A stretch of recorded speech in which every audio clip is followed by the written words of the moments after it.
কেন? কেন ফেলছো? এই যে কেন?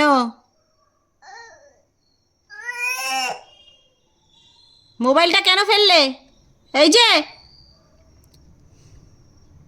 কেন?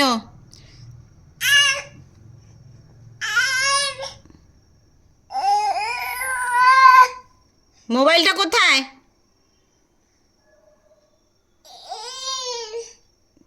কে কে বার করবে এখন? হ্যাঁ হ্যাঁ, কোথায়? দেখাও কোথায়। ওখানে ফেলে দিছো? তুমি কি ওখানে ফেলেছো? ওখানে মোবাইল ওখানে ফেলেছো? কে কে বার করবে এখন? মোবাইলটা কোথায়? বার করো, যাও খোঁজো, খুঁজে আনো মোবাইল। বাবাকে বলবো? বাবাকে বলে দিব? মুখে মুখে কথা ওর না। রাগ করছো? মোবাইলটা কেন ফেললা?